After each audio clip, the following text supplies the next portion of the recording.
Welcome to day 331 of the New Way. Jesus is hanging on the cross.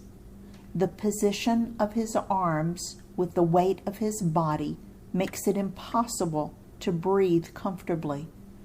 To get air, he had to pull his body up like a chin-up, except that when he did, it made his arms bleed and hurt more.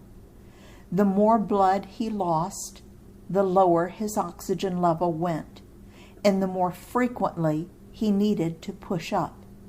It was a terrible, terrible way to die. I'll read Matthew 27:38 through 44. 2 rebels were crucified with him, one on his right and one on his left.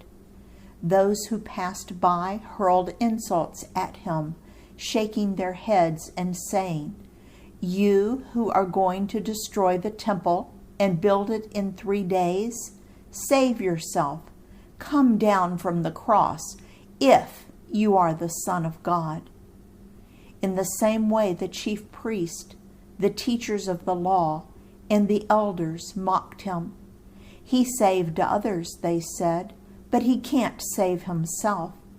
He's the King of Israel. Let him come down now from the cross, and we will believe in him. He trusts in God. Let God rescue him now if he wants him, for he said, 'I am the Son of God.'" In the same way, the rebels who were crucified with him also heaped insults on him.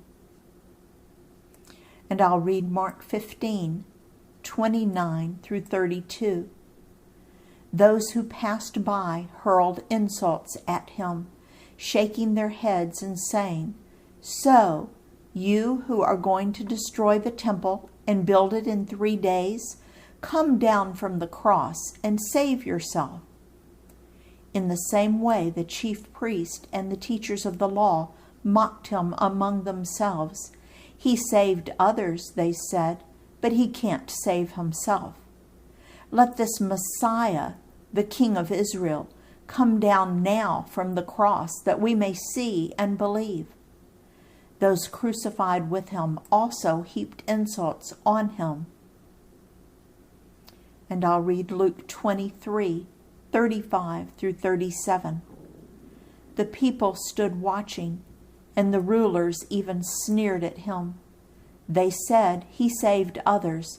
Let him save himself if he is God's Messiah, the chosen one." The soldiers also came up and mocked him. They offered him wine vinegar and said, "If you are the King of the Jews, save yourself." Instead of respect or awe or even pity at what he was going through, Jesus was surrounded by insults and mocking. Let's read Luke 23:34. Jesus said, "Father, forgive them, for they do not know what they are doing." And they divided up his clothes by casting lots. Do you think Jesus' statement was concerning the people who were hurling the insults, or to the soldiers who had nailed him to the cross? I believe both. I was in an Easter production one time where I had to hurl insults at Jesus while he was being crucified. It broke my heart. It made me sick at my stomach.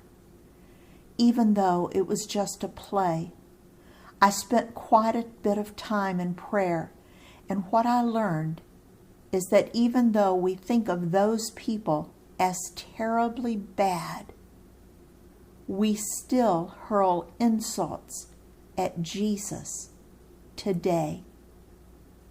I believe that the way we treat the people around us is one way that we hurt Jesus.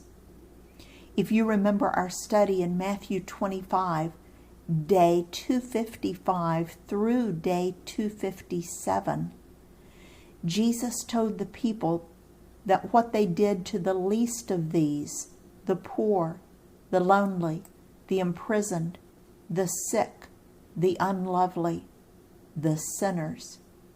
You have done it unto me. I believe we hurl insults at Jesus when we fail to consult him about our plans or our goals or our direction for how to handle things. I believe we hurt Jesus when we fail to trust him when life surprises us. I believe we hurl insults at Jesus when we disobey him or any of his commands. We need to be in constant prayer, constantly tuning ourselves to him. When we get off track, we are hurling insults at Jesus. I don't want to do that. When I slip off track, it's my job to confess it and ask him to forgive me, to repent, change my direction, make a U-turn, to get back on track as quickly as possible. 1 John 1:9 promises me that Jesus will forgive and cleanse me and help me get back on track. He knows that even though I've invited him into my core, I still need my feet washed often. In his service, Dale.